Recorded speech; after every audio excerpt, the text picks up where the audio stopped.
says there was a great cross from Porro, and Werner was just standing still. I swear we better not sign him at the end of the season. And David here asked a question. It says, legit question, is Werner worth keeping?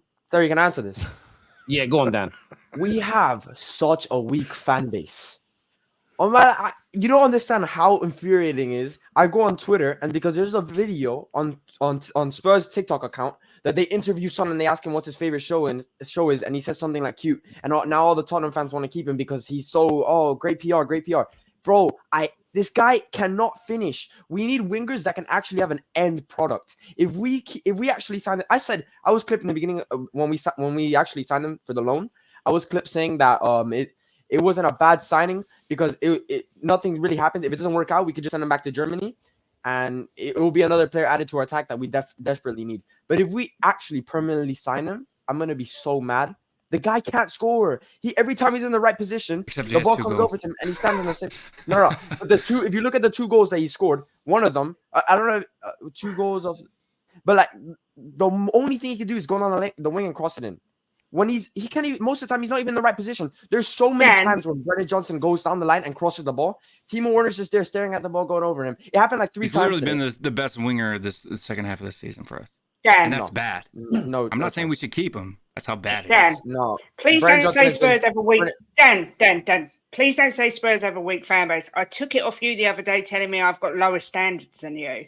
But say Spurs have a weak fan base when we little boys come on here after 5, 6, 7, 8, 9, 10 games, trying to mug off everyone, saying we're going to win the league, saying that our first 11 is as good as Arsenal. No, stop talking for a minute and listen to me. It is. You need to get yourself in line. You can't come on and tell me I've got lower standards than you and that we've got a weak fan base when you have come out with some absolute monstrous statements this season. And Will, I'm sorry, but to say Declan Rice will never have a 10 performance, have you watched him this season? He has been phenomenal in games. I don't know how you can predict that he'll never have a 10 performance. He's had 9.4 performances. Do you know what I mean? Which one? I'd argue he had a 10 against West Ham. I can't quote it because I'm not an Arsenal fan, but what I'm trying to say to you is... Then how do you know he has them? Because I've looked up the scores. Someone's done a super chat with the scores as well. You would, if he played for us, you would be gassing about this guy. Honestly, it's so disingenuous to say what you're saying. It's not disingenuous at all. Disingenuous means I don't believe what I'm saying. I believe exactly what I'm saying. What I mean that we have a soft fan base is there's people online making accounts called a boyfriend FC, which they literally just go around like getting like videos of like the players hugging each other, and the players that hug each other, they're like, oh, we got to keep them because they have a good energy around the dressing room. I'm being so serious. It's actually something that exists on Twitter.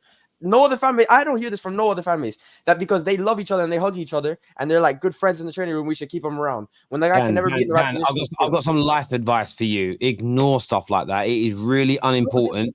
That's the type of people that say we should keep Timo Werner. I'm being so serious. But they're not. But on a real level, anyone who takes that as a serious Spurs fan, it's probably someone who doesn't support Spurs that's doing it for a laugh. The same as half the Man United and Arsenal and Liverpool accounts that say weird things, but it's no name, no face. Not real. It's fugazi. Honestly, young man, I mean this wholeheartedly. Ignore it because it's a crazy one. Some more super chats here. Sofa scores ratings on Bissouma 7.04, Rice 7.24. Bissouma has only had 1.8, nothing close to 7.7. Rice has had 9.4, 8.24, and several 7.9s. Okay. I mean, I wouldn't use any. I wouldn't take anything. 8.3 from Sheffield United, and then West Ham because he had 2 assists and 1 goal. He got 9.4. His next highest performance after that is 7.6 for the past year. Yeah, again, but we all know that if you score goals, that boosts that score. Because I've seen Bruno Fernandes have a stinker and then score a penalty and walk away with a 7.5. So that's why I can't take it seriously. When I watch my club, I've seen my players have awful games, but SofaScore says they've got a decent score out of 10. Where if I was rating them on the performance I just saw, I'd give them a 3. Right, and it's not based off opinion, right? It's based on actions that they do on the pitch. That's not how football is judged. That's never been how football's judged. Ever in the history of our sport for 130 years. You look at elements of statistics, but how you play, because sometimes you can this is the thing with certain stats, an error leading to a goal would cost you on SofaScore. But sometimes you make an error leading to a goal that doesn't fit in the box of an error leading to a goal on a statistic, but doesn't mean it wasn't your fault. Sure. It's just because that particular aspect's not measured. It's not perfect, right? The score is not fact. Yeah, of course. It is consistent. It shouldn't be used to measure. If you lose your marker and concede a goal, it doesn't count as an error leading to a goal, but it is an error. But therefore, your SOFA score isn't affected the same as someone that accidentally gets dispossessed. I never said SOFA scores are, because like even when you cross scores between 3 different websites, they all have different numbers, right? So they all have different metrics by which they judge players. I'm not saying that it is, a fact. What I'm saying is that when you look at Declan Rice across all the different websites, not just SofaScore, FOPMob does it, WhoScored does one, lots of different websites do these statistical rating scores. The Premier League has their own for fantasy football, right? When you look at all of those, Declan Rice is never a player who over time consistently finishes at a high level. But can I ask this question? Very consistent level. That was my only point in referencing the scores. I get that, but when it comes to all these games, because that's all these things really are, games, we don't rate people off of fantasy football scores. We don't rate people off of their FIFA ratings card, what football managers say they are. Football has never, ever been assessed in this way.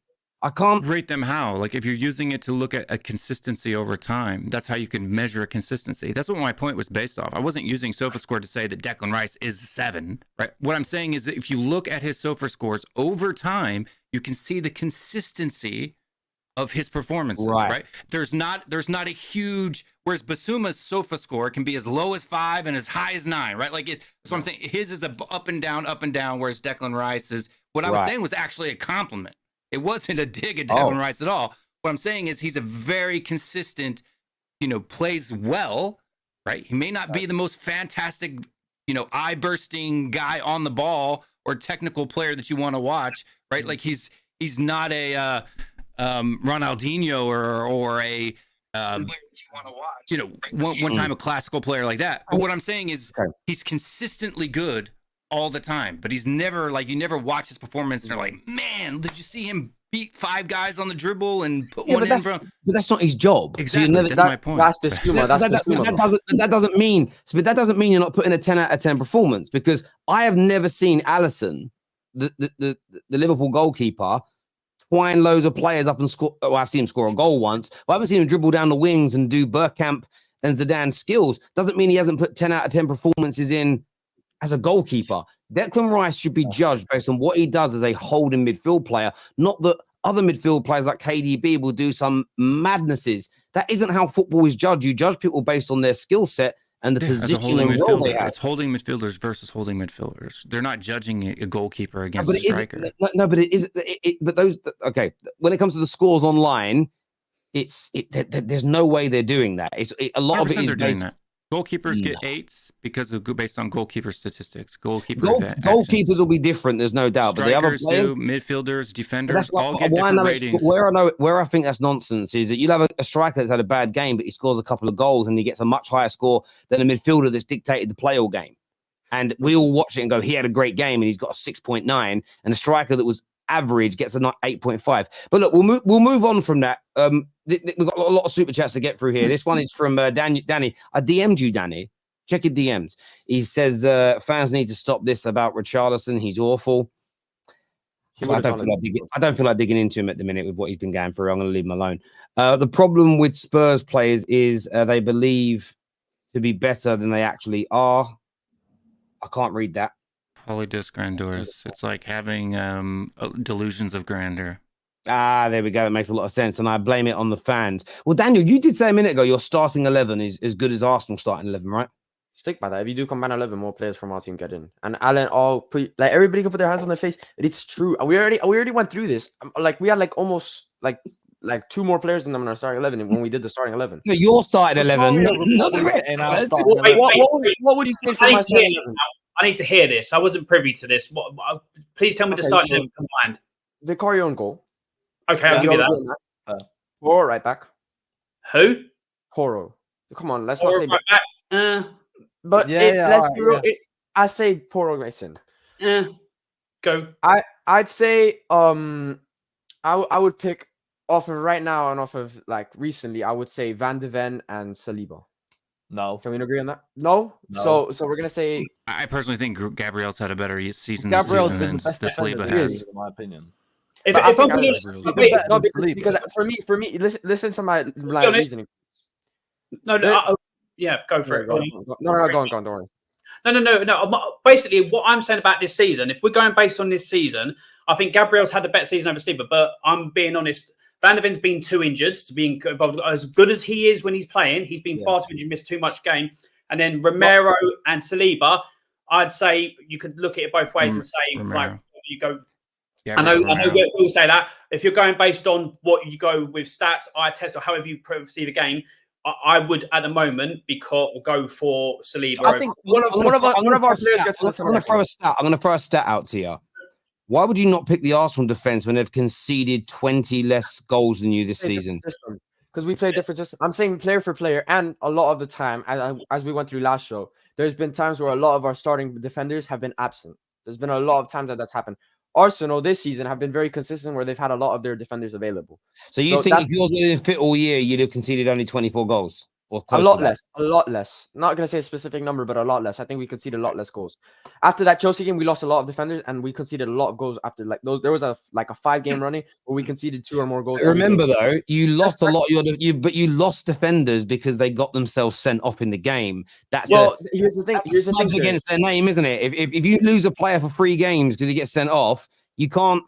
That isn't a get out of jail free card. I think Arsenal's defense is actually impacted more by their front line and midfield. I think their front line is really good at pressing. I think they have one of the best pressing front lines in the league. I think that their midfield, Declan Rice, has been essential in keeping and protecting their back line. And you can tell that by the numbers, not because of the numbers, but because the numbers of the defensive actions of their back line is so low. Then them keeping goals out of the back of the net has to be coming from somewhere else because it's not coming from them doing the work. So it's coming from the midfield. Declan Rice, I think, has been an animal in midfield defensively. And I think that their front 3, Saka, Martinelli, and Jesus, are the best pressing front line in the league. Daniel, just to answer this, because I am personally running out of time. If you've got more players in the starting 11 than Arsenal, why are you so far behind them in the league? Because of our squad depth. Arsenal's squad depth is like here and ours is here. We're not there yet. Also, our wingers are not that's a position where Arsenal are like 2 times clear of us when it comes to the winger position. Up front, they're more clinical. And also at the same time, Terry, we have to remember this is our first year of a project being made. They're already, what is it, phase 5? What are the Arsenal fans calling it? Phase 4, phase 5, something like that. And we're starting it off right now. Look at how far we've made it. Look at how far we made it starting off right now. I hear you, young man. Once the players gel a little bit, they're more like used to each other. I'm going to crack on with the rest of these super chats, guys. I'm sorry to cut everybody short. I'm personally running out of time. I'm sorry. Cheers, my man. This says, will you still be? Sorry, you still got Spurs finishing above Arsenal. Where are your stats now? Well, we're getting into the point now where I predicted that Arsenal would have their drop, or where they would drop form. It hasn't. We still have to watch those performances to see if they do that. It's getting difficult now. I thought Spurs would go on a better run than they have. It's still we're 8 points behind them right now, and they have a game in hand over us. So probably going to be 11 from tomorrow. You would have probably, I would imagine, yeah. So it's getting difficult, but it's still possible. If the 3 games in the 6-pointer with us over at our stadium, true, there's a 6-pointer. So, since Spurs will be better than Arsenal next year, by your opinion and the underpinning numbers, surely you also back Chelsea to come back based on the data? I haven't looked at Chelsea's data in a long time, so I couldn't tell. Have you said that you predicted that Spurs will be better than Arsenal next season? Yeah. Yep. If we improve our winger position. You do realize we've not got a striker, right? Like, we're still waiting on a striker. I mean, so are you. But sorry, that's not it. Now, what striker scored 15 goals? How many is your score? What you just said, Will, is one of the funniest lines I've ever heard ever. Do you reckon you'll be better than Arsenal? Yeah, if we improve. I mean, that's a true statement. If we improve enough, you will be better than them. Yeah. Yeah, I mean, how many years have they not had a striker? When did Aubameyang leave? How long has 2 years Arsenal ago. fans been waiting for a new striker? Maybe Arteta likes Gabriel Jesus. That's just an opinion that can either be right or never wrong. You'll either be better than them or but we just didn't improve enough. I love it. I actually think it's brilliant. No. I think that based on our squad is we are better placed to perform, to improve better than they are. Right? I think that they're at their peak. I don't think that there's a number of players that they could purchase that are going to impact the quality of their squad. Right? Who else in midfield could you go out and get better that's going to do a better job than Declan Rice? You guys said he's great, right? Frankie de Jong. So you think Frankie de Jong is going to do a better job in that midfield than Declan Rice? Well, with him, I suppose he means. I mean, look, I listen. I think you could close the gap on them. Whether you being better than them next year, that's a big statement. Is the lack of shooting? How long did it take for them to get up there in 1 year? Right? They were finishing 5th and they went to 2nd in 1 year. Yes. So why is that a leap of faith? And then they were poor for 7 years before that. So under Arteta, they had 2 8s, then a 5th, and a 2nd. So it was a build over 3 or 4 seasons. So I think that we'll be on the same trajectory. Hopefully, we can be at the same level we are with them in 3 or 4 years. But again, it depends on this board and whether we had a better starting point than they did. They came off 7 seasons of outside the top 4 positions. So like I'm saying, I'm not saying you can't close the gap on them. I'm saying say you'll be like outright better than them next season. I think that will be a big push, considering that they're on a par right now with City and Liverpool. Liverpool might drop off a bit with a new manager, but we will see. Is the lack of shooting a player thing, or is it coached by Ange? It's got to be for me. It's got to be coached. A player of Son's ability would he would shoot more. I don't understand. There's been times where he can. I think it's being drilled into him to do the pass. And for me, that's a problem when you've got somebody like Son who can shoot, Maddison who can shoot. We've seen Sarr hit from outside. We've seen Bentancur do it. Why are you not taking more shots? And it also deflects handballs, penalties, corners, goals, deflected goals, and we're just not doing it. It's weird. We should be doing it more.